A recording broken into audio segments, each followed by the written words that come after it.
Sempre fui uma pessoa cética.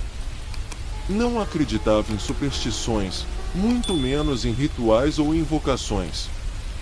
Meu dia a dia era comum: acordar cedo, enfrentar o trânsito caótico da cidade, trabalhar no escritório até tarde e voltar para casa exausto. Minha vida se resumia a rotinas previsíveis, até que um acontecimento mudou tudo. Certa noite, após um dia particularmente estressante, decidi passar na livraria do bairro. Queria algo para distrair a mente, talvez um romance ou um livro de aventuras. Enquanto percorria as prateleiras, um volume antigo chamou minha atenção. A capa desgastada e sem título parecia fora do lugar entre os livros novos e brilhantes. Curioso, retirei-o da estante e folheei algumas páginas. Estava escrito à mão, com caligrafia elegante e desenhos intrigantes. Sem pensar muito, levei-o ao caixa. Em casa, sentei-me no sofá com uma xícara de chá e comecei a ler. O livro parecia ser um diário ou um grimório, cheio de anotações sobre rituais antigos e invocações. E sozinho, pensando em como alguém gastaria tempo escrevendo aquilo. No entanto, algo nas palavras me prendeu. Havia um ritual em particular que prometia trazer respostas aos dilemas pessoais. Perfeito para mim, pensei ironicamente. Nos dias seguintes, não consegui tirar o livro da cabeça. As instruções do ritual eram simples. Precisava de uma vela branca, um espelho e um objeto pessoal de valor sentimental. Decidi que não custaria nada tentar, no mínimo, seria uma distração da monotonia. Na noite de sexta-feira, preparei tudo. Apaguei as luzes do apartamento, acendi a vela e coloquei-a em frente ao espelho no meu quarto. Escolhi um relógio de pulso que meu avô me dera antes de falecer como objeto sentimental. Segui as instruções à risca, recitando as palavras escritas no livro. Enquanto pronunciava as últimas frases, senti um calafrio percorrer minha espinha. O ambiente parecia mais pesado, e as sombras nas paredes pareciam se mover sutilmente. Esperei alguns minutos, mas nada aconteceu. Suspirei aliviado e ri de mim mesmo por ter acreditado, ainda que por um momento, que algo pudesse acontecer. Apaguei a vela, guardei o livro na estante e fui dormir. Na manhã seguinte, acordei com o som do alarme do celular.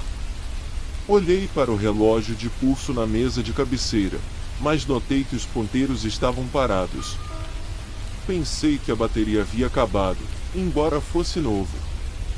Deixei o relógio de lado e segui com o dia. No trabalho, coisas estranhas começaram a acontecer. Meu computador desligou sozinho várias vezes. Perdi documentos importantes. Em uma reunião, esqueci completamente o que ia apresentar, mesmo tendo preparado tudo na noite anterior. Meus colegas notaram meu desconforto e perguntaram se eu estava bem. Despistei, atribuindo tudo ao cansaço. Ao chegar em casa, encontrei a porta do apartamento entreaberta. Meu coração acelerou. Será que havia esquecido de trancá-la?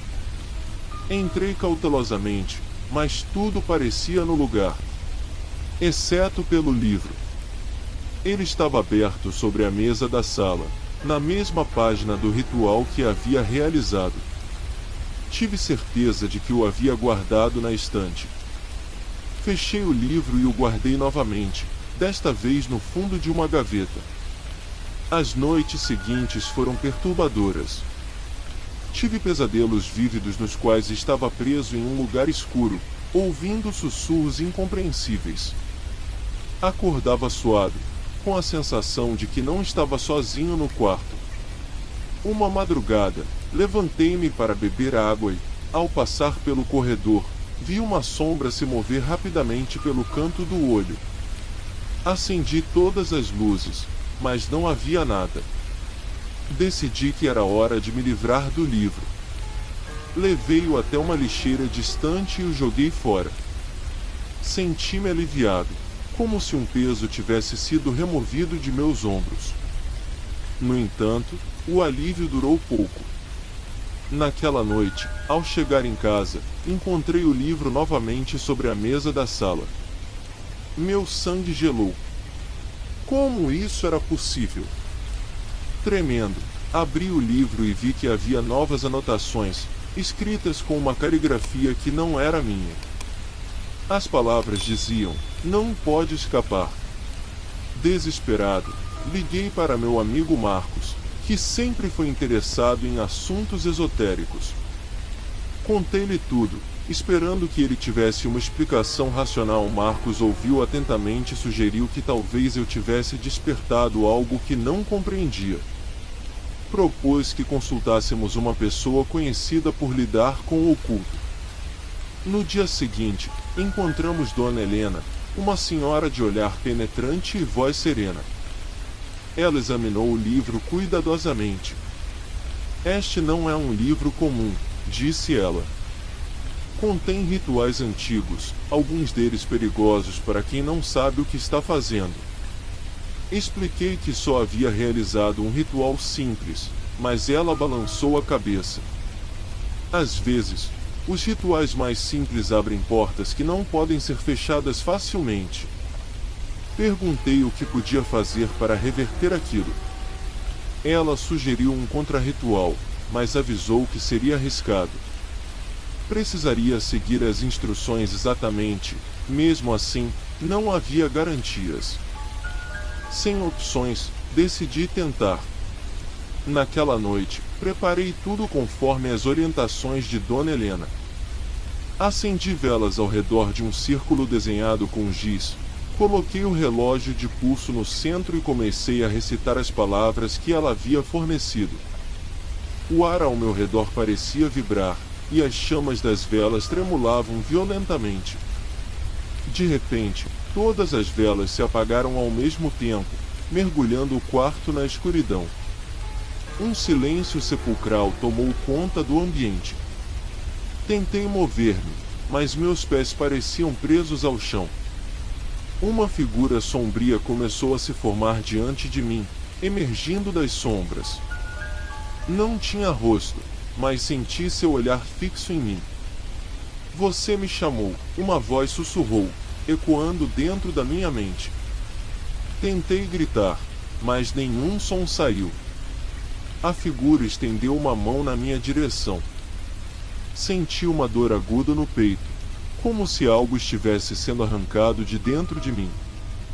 Lembrei-me das palavras de Dona Helena: "Não interrompa o ritual, aconteça o que acontecer."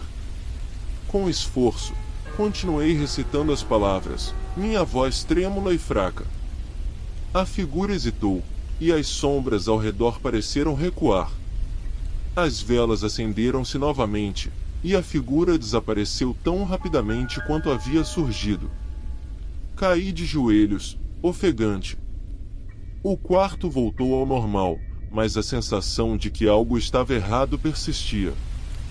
Olhei para o relógio de pulso no centro do círculo. Os ponteiros estavam girando rapidamente, como se estivessem descontrolados. De repente, o vidro do relógio quebrou, e os ponteiros pararam exatamente à meia-noite.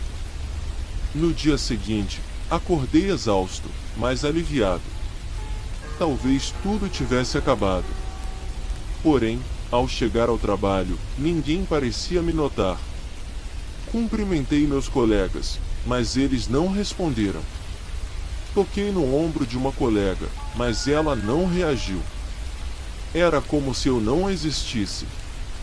Desesperado, voltei para casa e tentei ligar para Marcos, mas as chamadas não completavam. Olhei-me no espelho e vi, horrorizado, que minha imagem estava desvanecendo. Minha pele estava pálida, quase translúcida. Percebi então o que havia acontecido.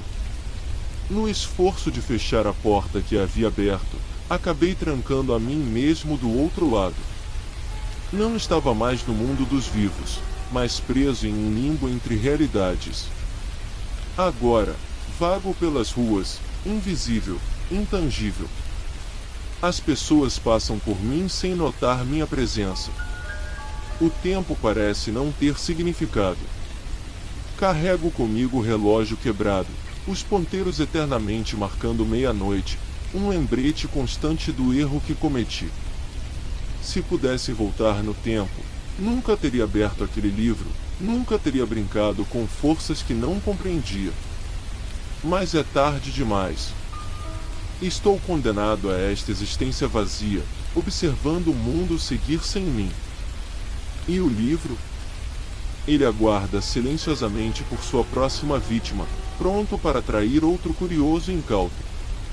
Se algum dia você encontrar um livro sem título, com páginas gastas e caligrafia antiga, deixe-o onde está. Alguns mistérios não devem ser desvendados,